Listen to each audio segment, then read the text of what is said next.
Welcome back to another episode of the Zero Empty Spaces podcast, episode 68, with Palm Beach Gardens resident artist Judy Gaggero, here from a beautiful space in Legacy Place. If you didn't know about Zero Empty Spaces, myself and my business partner, Mr. Andrew Martineau, started an initiative to activate vacant commercial real estate spaces to create affordable working artist studios so talented artists like her could have space to create and collaborate affordably outside their homes. It's led to a myriad of win-win-win benefits with the first 33 spaces we've done over the last 6 years now across 4 states. Glad to continue making impact. But the point of the podcast is to connect you with the talented artists like her that make the spaces in the program what it is. So without much further ado, why don't you tell us a little bit about your journey and kind of how you got started in the arts? Okay, goes way back. When I was 3 years old, I decided I needed to create a Valentine's card for my parents.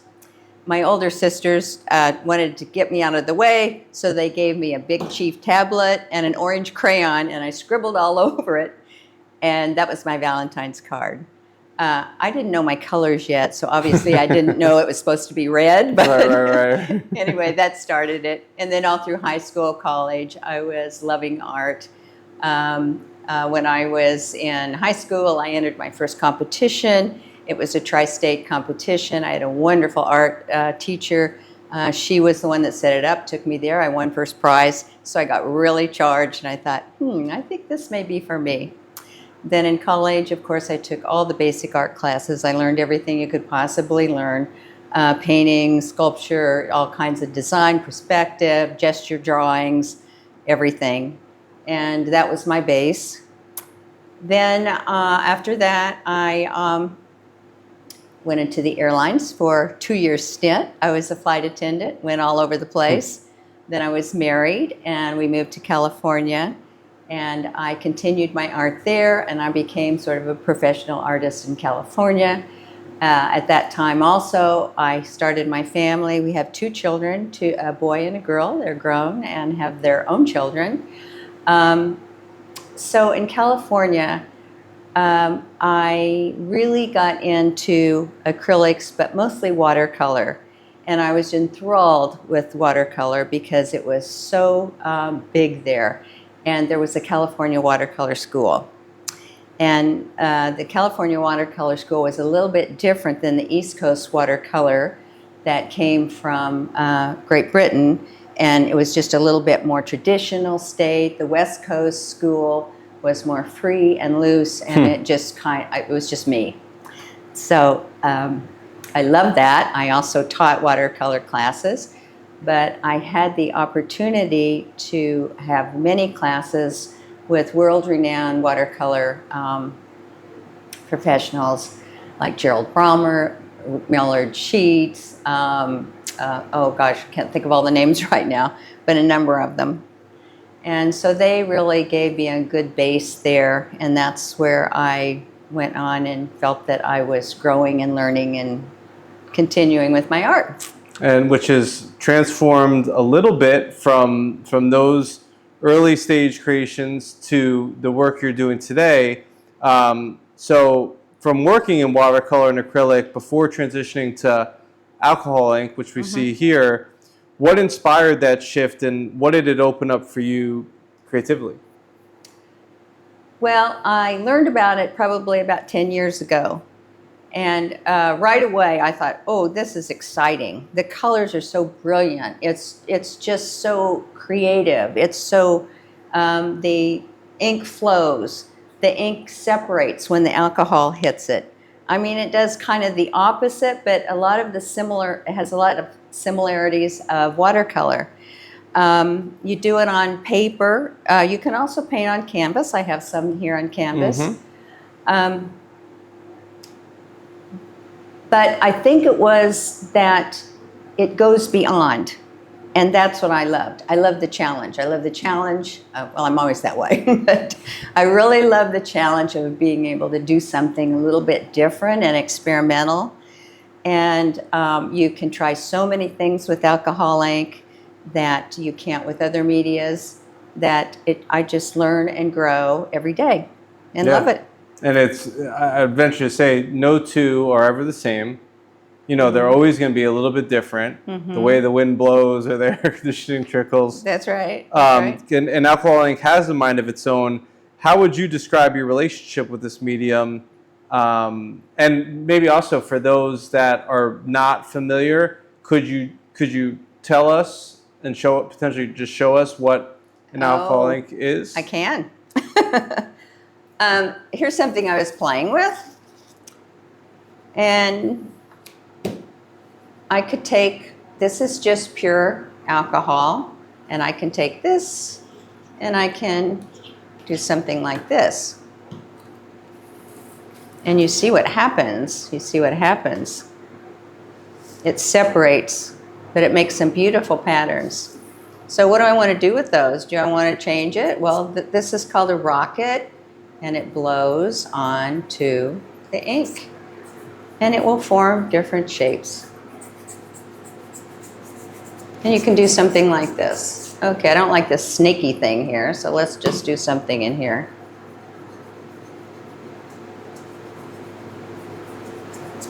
Now I've got some beautiful things going on in here. Absolutely. Then I can take the alcohol in a little spray bottle, and I can do something like this to get rid of some of those lines I don't want in there. Aha! Now, you think this is only for your hair? Well, guess what?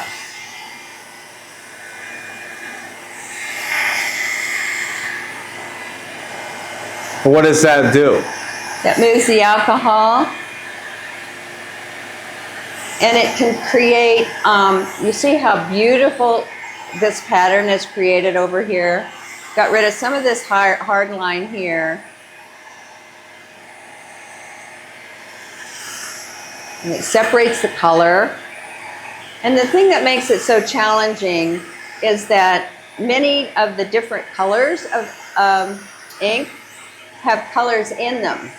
So you can see this purple that I'm using also has pink in it.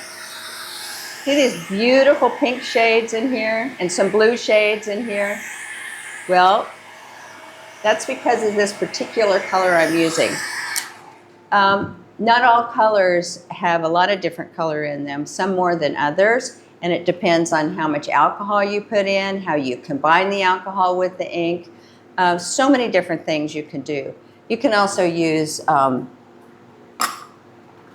Q-tips. You can use, this is called the pipette, and I can fill this with alcohol or alcohol and ink together, and I can go all over with this as well, and it makes different patterns and shapes. So anyway, it's endless. I could go on all day. That's incredible. Actually, now that I think back, you're the second alcohol ink artist that we've had on the podcast, but it's interesting how everybody's style is going to be unique. Mm-hmm. What do you hope and wish to convey to the viewer, to the patron, to the collector, to the public when they view and interact with your work? Well, I really feel I've been very fortunate to be able to travel pretty much all over the world, and I love taking pictures. I love looking at different vignettes and countrysides and flowers and trees, and I mean, my husband's always saying, do we have to stop and take another photograph of that? So I have thousands of pictures. But anyway, I get my inspiration from nature. And I love nature. Since I've been a little girl, I love playing outside, being outside. I love sports, anything to do with open air and nature and the beauty that God has given us. So whenever I approach a painting, I think about something in nature that I want it to come out, want to come out in my painting. And hopefully I can do that. I feel energy from the universe, so my paintings have a lot of movement and a lot of energy. And you might even see this in this little demonstration. You see there's a lot of movement in there, and I had to bring that out because it's important to me. And I also feel that when you look at one of my paintings, you don't always see the same thing. It's not like a landscape that you see the barn and you see the tree and you see which can be absolutely beautiful, don't get me wrong. But with mine, you can see different things. I mean, people will look at my paintings and say, oh my gosh, there's a bird in there, or there's a flower over here, whatever. And I think what is so important to me is that shows that people can enjoy my paintings, let their imaginations flow, and continue to have that feeling of goodness and kind of an interaction, with the world and with everyone else. And that's what I like to do. That's what I want to see. I want to see some goodness and happiness. And people, I want them to enjoy what I'm doing. And this is my way of trying to make that happen. That's beautiful, and beautiful spirit, beautiful soul, and it really does show in your work, and especially I think some of the depth and the vibrancy of some of the colors, and how you even have fused some of these different color palettes. It's definitely different than what you'll find on traditional, obviously, watercolors or even acrylics, and it really pops very well. What do we have here? Well, here's just what I wanted to show you because I was thinking about our future and what's happening to the earth and what we're doing to the earth. And I wanted to show the earth and the sky coming together in a convergence. And it shows a lot of movement. It shows a lot of unsettlement of the earth and conflict and things that we need to think about.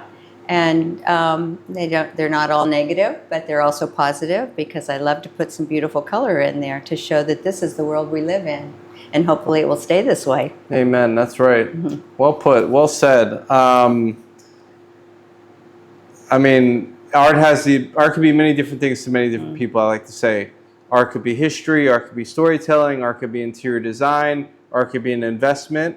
And I, as an arts advocate and as a conservationist and somebody that uses art to raise awareness about issues, I appreciate you sharing that, because unfortunately, a lot of people, the environment, nature is out of sight, out of mind, and they think it's not their problem. Mm-hmm. But, there is no planet B. Mm-hmm. We're here on this planet. We are on this planet.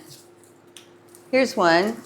By the way, all of these have been sold. And these are the originals. These are my babies. They're still in the nursery, so I've sold reproductions.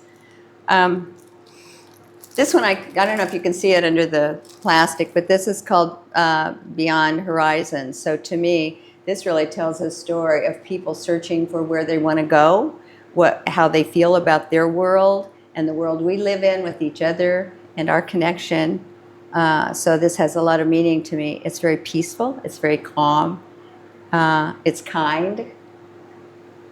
And there's different hues and different shades of the blue, and it's really, I mean, now that you kind of gave me that perspective with regards to the nature and earth and the environment, now I'm able to look at your work differently through that different lens and have even a greater appreciation for it. And that's why I love telling these stories on the podcast, because hopefully your next patron, collector, student, or whoever it may be, will hopefully have that much more connection to the work, to your process, and you might even inspire, hopefully through this conversation and you being in the studio and out in the world, maybe the next wave of alcohol ink artists and creatives.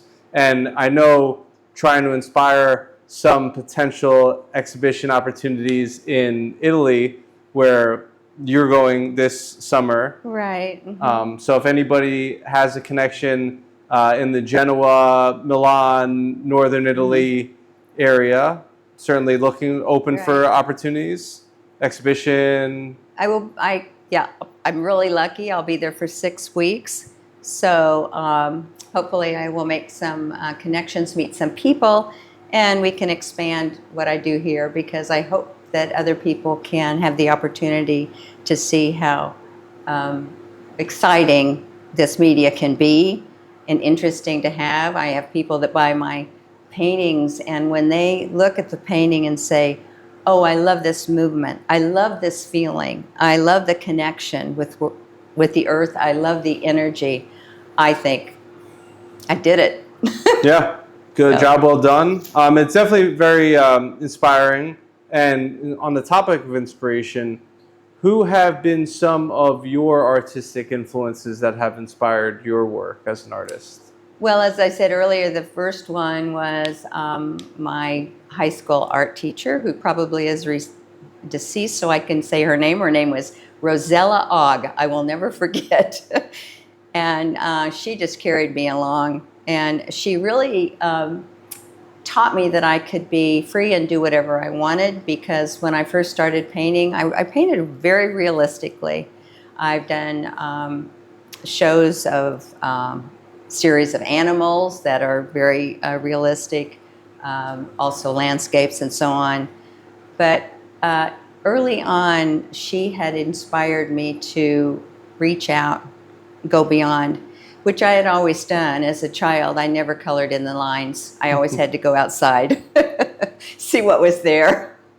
So I kind of wanted to explore and do that with my painting as well. And then, as I mentioned, the West Coast Watercolor Society and the wonderful artists that I took workshops and classes with, and we would go to Asilomar, which is a place for a think tank place with, on the coast, and it's absolutely beautiful. And I would go there in the summers with all professional artists and me, and I just felt so privileged to be there and learn from them, the students, and it was just a great experience.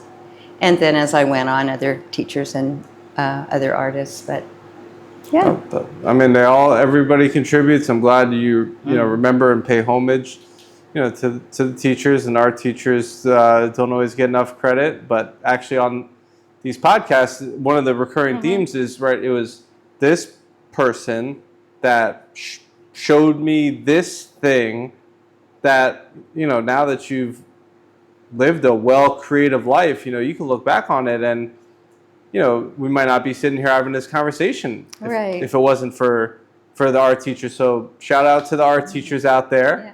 I have one thing I'd like to say, if I Please. may. I just had a fabulous experience.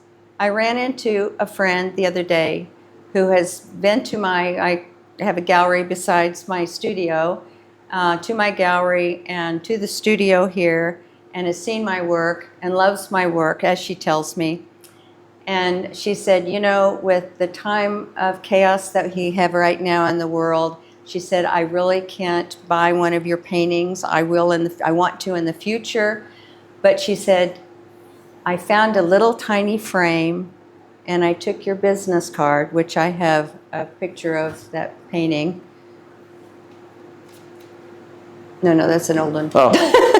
Anyway, my business card. And she said, I framed it, and now I have one of your paintings. And it made me emotional, because I thought that was such a compliment, and I'll never forget that. That is, and it's a beautiful thing how art can change other people's lives through your work and your creative gifts. Yeah. Well, I hope so. Well, no, you just proved it. And I mean, I'm sure there's others. And from your time here in the studio, I know you had, from what I heard, a very well attended and well engaging event with your community. What have been some of the highlights here for you being a part of Zero Empty Spaces? Oh, well, I love this. I have a beautiful studio here. I have lots of room. It's almost like a gallery as well, because I have room to show my work. So we've had wonderful shows here. We have an event once a month that it's open for people to come in to see all of the artists here. I enjoy being with the other artists here, because it's good to talk about art. It's good to talk about different medias, what they're doing, not have a closed mind with what you're doing, and to just a lovely group of people. I can't say enough for the group of people here. So I really enjoy being a part of it. Interestingly, very nice flyer here you could find in the studio of all the artists and the location. And it's interesting, between the 21 artists, no two have no two have ever in any of our spaces had the same exact style, but within artists here, no two have the same style. Everybody comes from different backgrounds and walks of life. Yes, exactly. We're all different. I think we all love and respect each other and respect what we do as artists. So I think that's really important. And the idea sharing, we talked a little bit before the podcast about, when you're creating at home, and then you gotta, do the laundry, and then you gotta do, Right. then you gotta make the dinner for the family, and blah blah blah. But when you're here, you have a space to work. You can bounce ideas off, see what other people are doing, get inspiration, have the events, have the public come in. So it's certainly a beautiful thing there. Now that you've reached this stage of your career and artistic journey, kind of what's next for you? Are there themes or techniques or anything you're excited to explore in this next chapter? Well, I have a big year coming up. I have some shows. I have a single exhibition at the Palm Beach Gardens Town Hall next spring and summer for 4 months. So I need a collection of 25 to 30 paintings. So that's going to be quite a commitment for me to work on besides my other things. It seems like I've been fortunate in selling things. So obviously when you sell something, then you have to replace it. That's right. Good problem to have. Well, let's hope it keeps going. But Yeah. I have a lot of ideas of how I want to go forward. I have ideas of what kind of collections I would like to create. And I would like to do some collections other than just trying experimental things in different ways. So we'll see where it takes me. I've also been doing more on canvas. I still like alcohol ink on paper because I feel that the colors are very vibrant and they flow better. And also the canvas, a little lesson here, you have to prepare the canvas and it's quite extensive. I put 5 coats on the canvas and sand in between and let them dry so that the surface of the canvas is very, very smooth because you need to have a super smooth surface in order for the ink to flow the way you want it to. So it's just a little bit more to do. And I also enlarge my paintings because if the painting is a smaller size, like one of these, here's one I recently sold. And this one was enlarged to, let's see, was it close to 3 by 4 feet? And it's done on metal so that they hang gallery quality just on the wall with no framing, and the framing is in the back, so they hang off the wall about 1 inch, Nice. which gives it that feeling of flowing right off of the canvas. This is a proof that's done on metal, and so I'm very particular that the proof has to match the original. And if it doesn't, it goes back in and we do it again. So it's a timely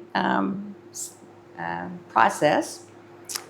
So I've done 4 or 5 proofs for one client because I wasn't happy with them, but they were extremely happy. So those, I did 2 paintings for one person that were 4 by 5 feet. And those are now hanging in his home side by side. Nice. On a gallery wall right in the middle. Awesome. So it looks nice. Okay, Yeah. and that Palm Beach Gardens City Hall opportunity, another great success story.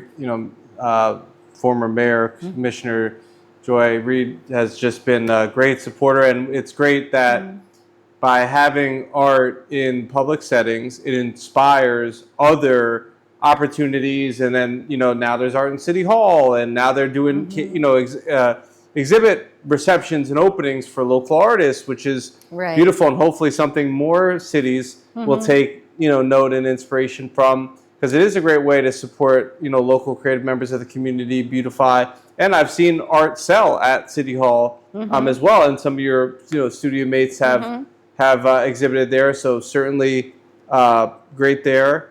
If somebody wants to engage with you, what type of opportunities, classes, workshops, commissions, buying existing works, how can they engage with you in 2025? Well, of course, on my cards, I have my phone number, my email address, my website is on there. I'm currently working with a marketing person to have another second website, which is just more art related.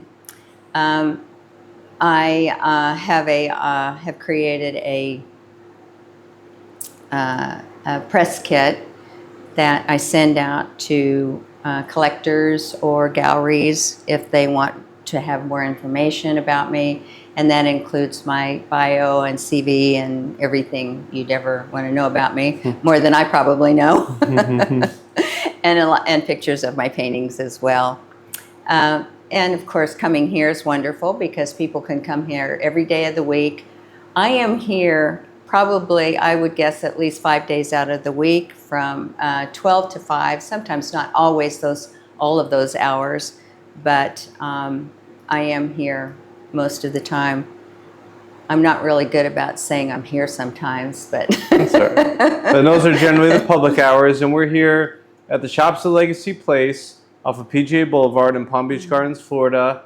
This is now our longest running space where we're about to approach 5 years. We opened right in the middle of COVID, beginning of COVID. And,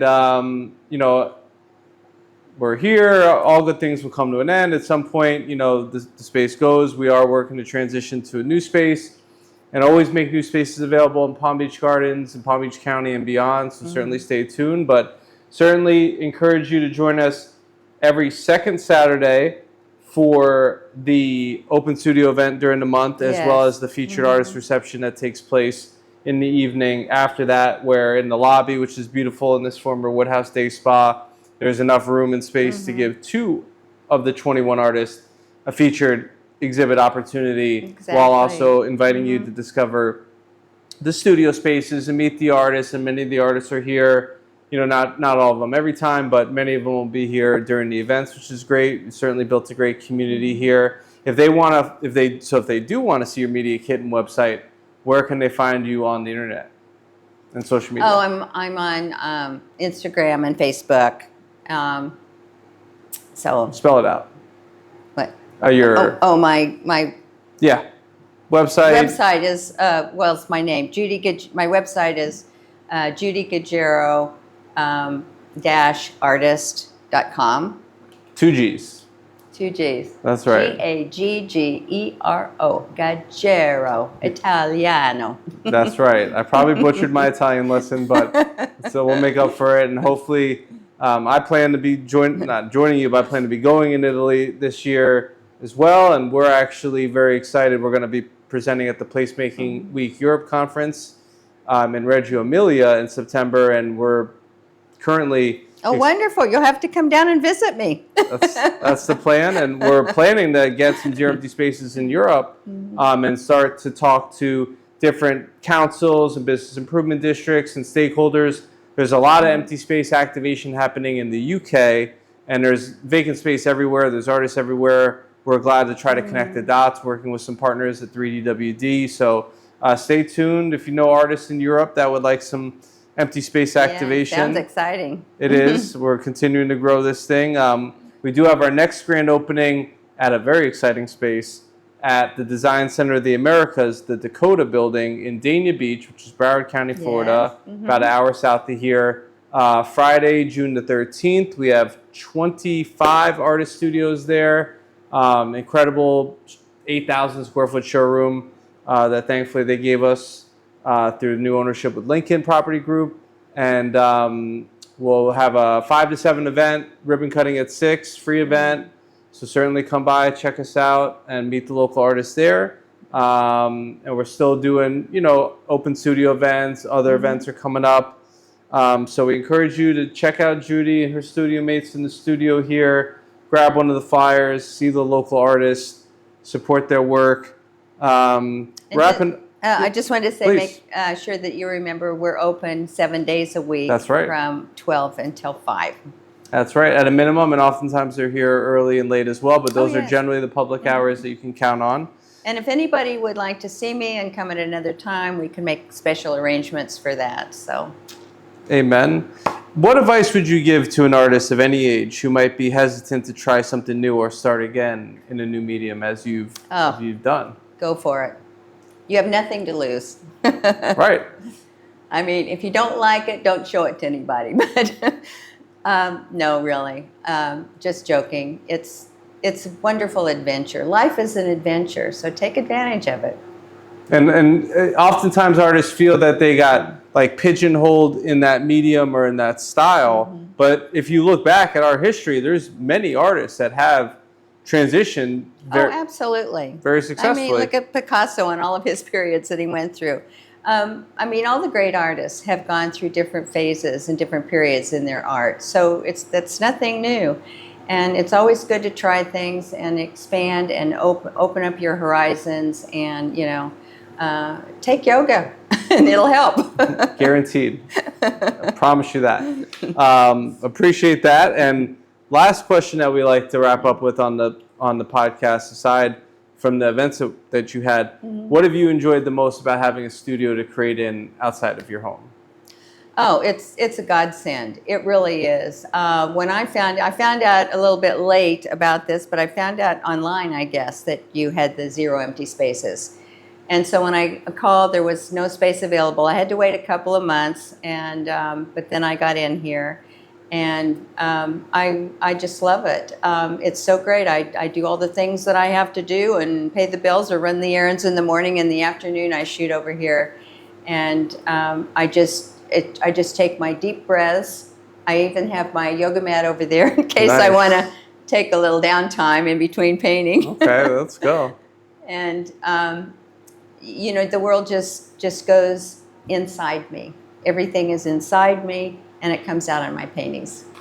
Amen. It really does. And I appreciate your patience. I remember specifically you called. I was in Chicago on the river. I had time to pass. We spoke. Little time passed, but you made it in, and I think that was in 2023. Yeah. So you've been here 2 years. Been here 2 years now out of the 5 years that we've been here, and I mean hopefully we'll be here a little while longer. But we're glad to continue doing this. This was our 10th space that we opened. We're now up to 33 and growing, and glad to continue making an impact, supporting artists like yourself, supporting communities. I mean, we've had so many. This location in Palm Beach Gardens and Legacy Place has hosted so many incredible nonprofit collaborations. Yes, we have. Where gives the nonprofit an opportunity to invite their followers, supporters into a new creative space. And I've seen some beautiful collaborations. Aside from just doing like 50-50 raffles for artwork, before you joined us, we had the musical masterpiece exhibit with the Palm Beach Symphony, where they provided instruments that were no longer able to be played, that our artists embellished, that were auctioned at the season opening reception, with 50% of the proceeds going to their youth programs for the symphony and 50% going to the artists. That was one of the coolest collaborations I ever saw, which has sparked more inspiration for other events. So if you have a nonprofit and you would like to do an event, a collaboration, something, don't hesitate to reach out. We have locations all throughout the state of Florida and in Richmond, Virginia, and we're growing in Connecticut. Right. You never know unless you ask. You never know unless you try. I just did 2 paintings of benefit in San Francisco. So that was a nice thing. And then also here at the Esperanza organization, I've done that for the last 3 years. And my paintings have done well there, and it's been able to give them a little bit of money and support. So all of those things are good things. Yeah, there's no shortage of money here in Palm Beach County, and there is a philanthropic community, and we certainly appreciate people that give to various causes, but supporting the arts can literally change lives, change communities. So we certainly welcome and encourage and hopefully inspire and ask others, patrons, collectors, supporters, philanthropists to consider supporting the arts. With that being said, now that I have it and I mention that, we just created a 501c3 called Space is a Possibility to establish permanent art spaces and eventually live workspaces for artists. Ideally via property donation. If somebody's in a position they don't want to continue maintaining or paying property taxes on some vacant property, they could donate it to us for a tax write-off. We could put their name on the building, have it be a permanent dedicated art space. Or as we get into grants and philanthropic giving, we are looking to acquire property and ideally have it serve as a permanent art center and eventually live workspaces for artists and get into affordable housing. So tons of great stuff on the horizon. Great idea. She's not slowing down either. Never. And if you know anybody that any potential exchange, residency, workshop, class, exhibit, all the above in Italy, don't hesitate to reach out, connect the dots. We're glad to do that. Hopefully you'll get to see our friend Marcel Novotny in Genoa. Absolutely. In fact, I'm taking my inks with me because I don't even think I can buy them over there. So I'm going to be doing some painting over there. That's right. Taking the show on the road. It's a beautiful thing. We appreciate your time. Thank you for tuning in. We look forward to seeing you at the next event and tuning in for the next one. Thank you all for listening. Appreciate it. Cheers.